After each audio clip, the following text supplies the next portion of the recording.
It's Halloween, guys, one of the best times of the year, so we invited 6 incredible game developers and challenged them to make a horror game but with zero communication between them. 2 years ago, this led to the Centipede fiasco. A year ago, we created a spooky stealth submarine game. And this year, oh boy, this year, we cooked up something even more special. But before we dive straight into this project, we wanted to thank Zenva for sponsoring this video. They offer comprehensive beginner and intermediate courses on game development, including fantastic free introductory courses on Unity, Godot, and Unreal Engine.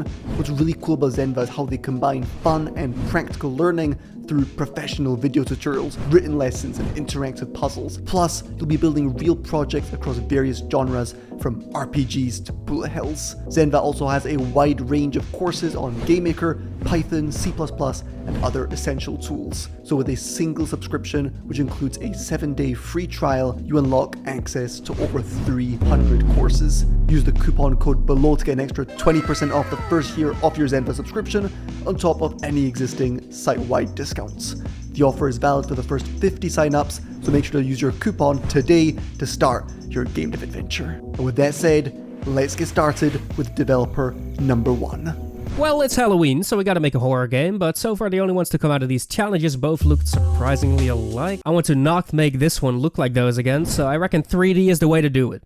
I'm also not a 3D guy at all, so, you know, stretching cubes, right? I know how to do that. If you walk up to any of these windows, you can look outside. Now, I want the freaky creepos to kind of slowly start walking up to the cabin. I'm not even going that fast, but it's me coming from darkness, like staring at you directly. Like, I'm coming for you, dude. What are you gonna do? I took some screenshots of a rifle model I do not own at different angles. I made a swaying effect and combined it with the sprite changing into different angles of the gun, and I think it's a pretty neat little effect that gives the game at least a little hint of an art style to begin with. Now I'll tell you a secret, it's not me walking towards the cabin in the game, you know, it's the forest itself. Demonic forms of forest creatures, lost spirits of mass self-endings that happen in the forest, you know, that sort of stuff. Now, I got myself a sketchbook a few months ago, originally to practice drawing, but it just kind of turned into me drawing monsters, because I like drawing monsters. I reckon we can get some designs from here. See, hand invasion doesn't really fit these thingy gobas.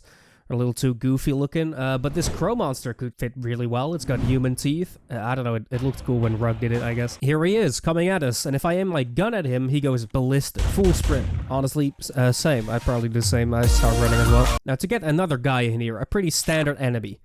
Not the funny octopus. I'll take inspiration from this guy. Though I don't want to directly copy it either, so here he is, there he is. So managing this cabin is pretty cool. I can imagine there's going to be some sort of...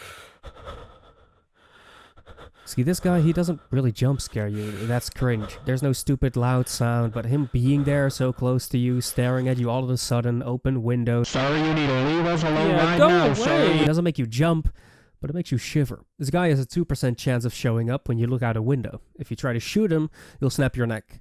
Or... well, he kind of passionately kisses you right now. Hopefully some other dev can change that. What you need to actually do when he's here is, you know, just don't shoot.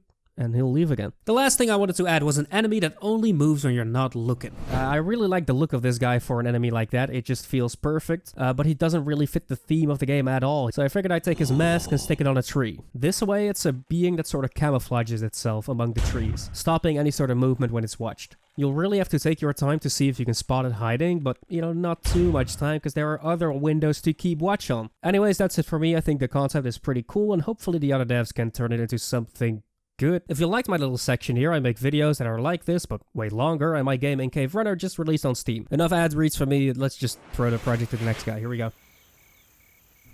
Let's have a look at how I took the game from this to this in just a few hours. Hi, my name's Iiro. I'm a game design master's student from Finland. When I first got the game, I felt the concept was kind of solid. Because I was kind of busy with school this week and some other time-consuming activities, I could only put in a few hours, so I was thinking, what could I do to get the most bang for my buck? And I thought the environment is sort of set, it's quite clearly a cabin, so I'm gonna make it like a spooky cabin. I made some furniture, like chairs and a table. I tried to get some spooky lighting going. I felt I could use some environmental storytelling to justify why the main character has his door open, so I tried to make it look like he's tried to board shut all the windows, but everything has been broken in and the door has been kicked down. I added some pictures and props around the walls. Considering I had only a few hours to work on this, I spent way too much time making this fake newspaper that is just like placed in the background. I also thought that it was kind of weird that you can only reload when you're looking out the window, so I made this ammo box prop and placed it on the table, so I thought that hopefully somebody will take the hint and make it so that you can only reload at this table. I like to put some Easter eggs of my son into all my games, so here's a picture of us playing in the sandbox, and that's everything I got done. I have absolutely nothing on Steam, so you can't wishlist anything even if you wanted to, but here's my YouTube and itch. Hey, I'm Zoteling. I'm the developer behind a game called Grapples Galore.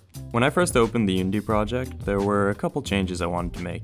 I started by creating a player model to replace this yellow cube. I made the player a little ghost with a rifle, partially because I thought it would make for a fun design, but also I didn't want to have to rig and animate a whole player model. I did give the ghost a little floating animation though. I also made a few subtle lighting changes to make the character pop out a bit more. Next, I updated the UI a bit so it matches the tone of the game more. Then I created some ambient music to make the game a little spookier.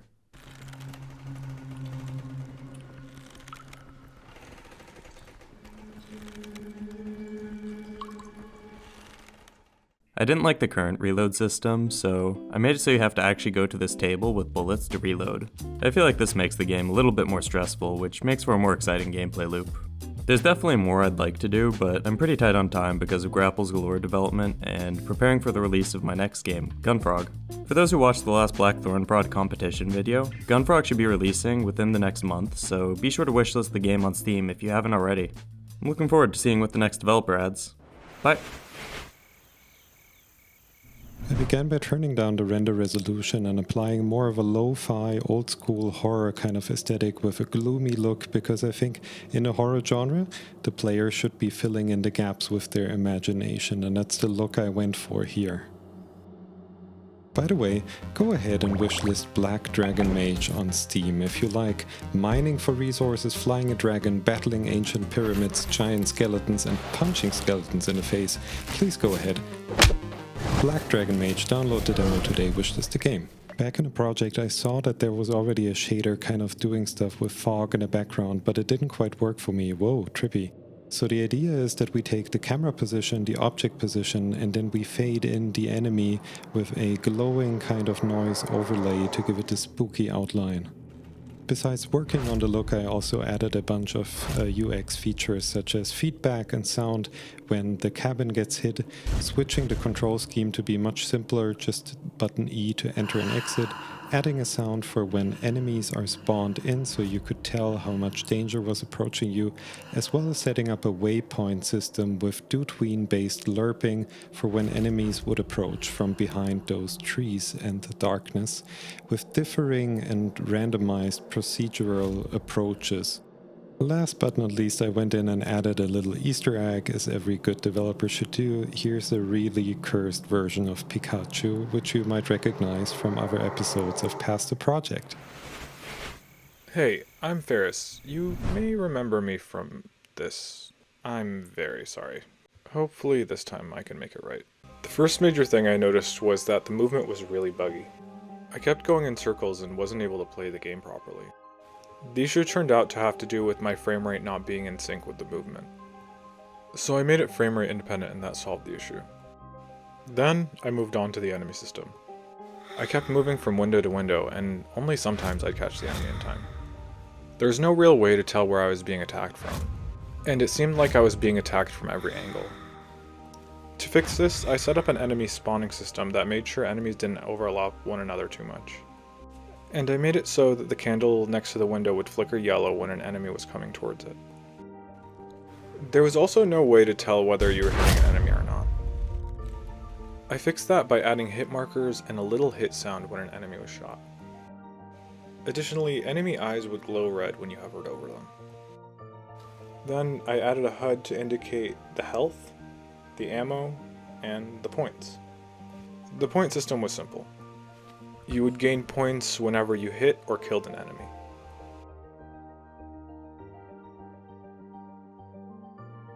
To make the points more meaningful, I added an upgrade shop to the reload station. There, you could buy a run ability, movement upgrade, and ammo upgrade. I was gonna add a few mystery weapons, but I was running out of time. So I left a couple unknowns for the next dev. Finally, I made it so your total score was shown when you hit game over and fixed the reset button. Then, it was time to send it off. Also, if you like creature collectors or roguelikes, or just incredibly amazing, well thought out games, you should wishlist Knickknacks on Steam, like right now. Okay, bye. Hey, I'm Ethano Creates. I'm currently working on a co-op action adventure game set in Norse mythology, so if that sounds cool, be sure to check out my channel. When I got the project, the game loop was pretty much down, and it was looking great, so my goal for the game was to build upon it, adding more content and direction. My first thought was adding barricades, similar to those in COD Zombies, and these can be bought at the shop and protect the cabin from an attack. If broken, they can be repaired at a cheaper price, and if neglected, they will be destroyed. I then decided that the outside environment needed sprucing up a bit, as it was quite dark, so I found this forest background and tweaked it to suit the style better. Then I decided to expand the game, creating a second level, which takes place in a barn that you escape to after your cabin burns down. Diving into the code, I saw that there was a field for a mystery gun, so I added a revolver, which you can buy at the shop as a secondary weapon, which will help you when your ammo runs low. After defeating the waves of enemies in the barn, the doors will open and you can walk into the light to escape.